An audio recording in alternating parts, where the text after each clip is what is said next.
أنا اسمي مريم، عندي 42 سنة، متجوزة بقالي 18 سنة وعندي 3 أولاد.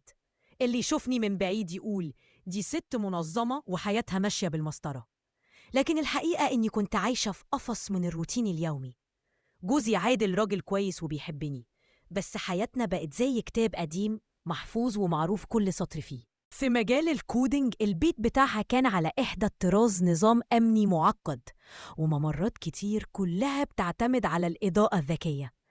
قعدنا سهرانين لحد ما الدنيا ليلت.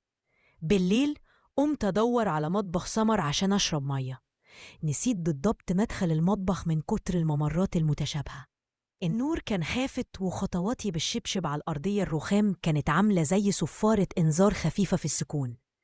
مديت إيدي ناحية باب جانبي، كنت فاكرة إنه بيودي على غرفة معيشة تانية، لكن اللي حصل ما كانش متوقع خالص. الباب اتفتح على غرفة سيرفرات ضخمة، الإضاءة فيها كانت زرقاء باردة، وصوت مراوح التبريد كان زي همس ميكانيكي قوي. شفت قدامي شاشات عملاقة بتعرض أكواد غريبة، وفي وسط الشاشات دي شفت راجل ضخم رياضي الملامح، شعره أبيض خفيف، واقف بتركيز قدام كود معين.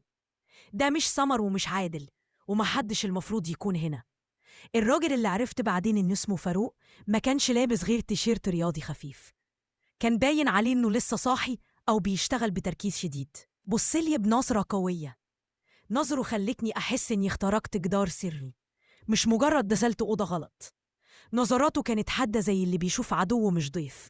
حاولت ابتسم وأقول أنا آسفة، كنت بدور على المطبخ، لكن صوتي طلع ضعيف مهزوز. ما تكلمش. بصلي بتركيز على شاشة معينة ورجع بصلي تاني كأنه بيقارن بيني وبين الكود. الكود كان بيتكلم عن اختراق بيانات 500 مليون مستخدم. أنا مهندسة وعارفة خطورة الرقم ده. فاروق ما اتحركش خطوة، بس الجو في الأوضة بقى متكهرب. حسيت إني وقفت قدام مخاطرة ضخمة، مش مجرد راجل. المقاومة جوايا اتضاعفت، بس مش ضعف رغبة، ضعف إدراك للتهديد. أنا دلوقتي عرفت سر خطير، هو كان واقف، صمته أثقل من أي تهديد صريح. عيني راحت ورجعت بين وشه البارد والكود المرعب على الشاشة. هو ما اتكلمش، بس خطوة ناحية الكيبورد كانت رسالة، وقطشت لازم تنسي اللي شفتيه. أنا فهمت الرسالة دي على طول. هو مش بيهددني بالقتل، هو بيهددني بتدمير مستقبلي. لو اتكلمت انسحبت بسرعة من الأوضة ورجعت سريري جنب سمر. قلبي بيدق زي مدفع بيضرب إنذار. الصبح صحيت والتهديد ما اختفاش، بالعكس حسيت إن الأكواد دي لسه بتجري في دمي. قلت لنفسي دي كانت غلطة، بس الحقيقة الغلطة دي فتحت لي باب على عالم كنت فاكراه مجرد خيال علمي. رجعت بيتي، جسمي موجود مع عادل والأولاد، لكن عقلي لسه في أوضة السيرفرات الزرقاء. كنت قاعدة على سفرة الفطار، عادل بيحكي عن أسعار بورصة 9000 نقطة، وأنا دماغي في حتة تانية خالص.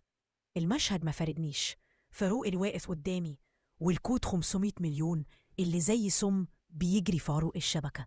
لمستي للشاشات كانت زي شرارة بتولع برميل بارود. لقيت نفسي بتسلت سنر. صوت دخي، تاني يوم وحشتيني يا حبيبتي. لكن الحقيقة أنا ما كنتش رايحة ليها، كنت رايحة عشان أدخل تاني أوضة السيرفرات. المرة دي بخطط، كنت رايحة عشان أسلق الكود ده. كل مرة أدخل بيت سمر رجليا تتقل وقلبي يدق أسرع. أول مرة بعد الليلة دي نظرة واحدة مني على الأوضة كانت كافية عشان دماغي يرتب خطة اختراق محكمة. ثاني مرة قدرت أخلق صداع وأدخل الأوضة بسرعة وأصور سطرين من الكود. كانت مرة قربت أكد، كنت زي الهاكر اللي بيدخل نظام محصن. الحكاية بقت زي إدمان خطر، كل لقاء يزيد من جوعي للمعلومة مش للمال. كنت برجع بيتي وأحاول أنام، بس كل ما غمض عيني ألاقي نفسي تاني وسط الأكواد، وسط خطر المطاردة. كنت عارفة إني ماشية في سكة خطر، كنت فاكرة نفسي ذكية وقادرة أوازن بين حياتي العادية وبين مغامرة التجسس التكنولوجي دي. بس اللي ما كنتش عارفة إن الأسرار ليها ريحة بتفضح. سمر بدأت تشك، كل مرة أروح عندها تلاقيني متوترة وبتلخبط في الكلام. مرة دخلت عليا فجأة لقيتني خارجة من أوضة السيرفرة وفي إيدي فلاش ميموري صغيرة. ساعتها سمر ما قالتش حاجة، بس نظرتها كانت زي كاشف للأكاذيب. رجعت بيتي وقلبي بيدق طبول الخوف. مش إثارة؟ قلت لنفسي كفاية، لازم أوصل الكود ده لجهات أمنية. لكن لما رن تليفوني ولقيت رقم غريب قدامي، صوته كان زي ما بيناطش صاحبني. ده فاروق. قال لي أنا عارف إنك خدت الكود. لو ما رجعتش الفلاشة في خلال 48 ساعة هتبقى حياتك انتي وأسرتك كلها صفر في منظومة المليار حساب. الكارثة إن عادل بدأ يلاحظ. مرة قال لي: مالك يا مريم، بقيتي بتكتبي على اللاب طول الليل. كلامه جرحني أكتر من أي تهديد خارجي. الليل اللي كنت خايفة منه جه أسرع مما توقعت. كنت عند سمر، والمرة دي هي اللي واجهتني. دخلت عليا الأوضة والتقتني بنقل آخر جزء من الكود. قالت: إزاي تعملي كده فيا يا مريم؟ الصمت كان ثقيل وقتها. فاروق ظهر بس مش لوحده، وراه كان فريق من الأمن السيبراني. صرحت سمر: الكود ده كان مصيدة، إن كشن شبكة اختراق راكن عالمي بقالها 25 سنة، والكود 500 مليون ده كان طعم. كنا بنراقب مين اللي بيحاول يسرقه، وانت يا مريم كنتي فريسة اللي ما توقعناهاش.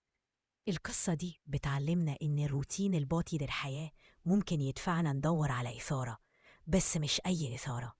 مريم كانت بتدور على تحدي لعقلها ومهاراتها كمهندسة، لكن شغفها ده سحبها في منطقة خطر خارج عن سيطرتها. العبرة: إحنا لازم نلاقي طريقة نملي بيها فراغ حياتنا، ونستخدم طاقتنا ومهاراتنا بشكل إيجابي وقانوني، مش في مغامرات تكون نتيجتها تدمير كل حاجة بنيناها. الفضول لو زاد عن حده ممكن ما يقتلش القطة، بس ده ممكن يقتل مستقبلك كله ويوديكي في متاهات كنتي فاكرة إنك هتخرجي منها بسهولة قوي.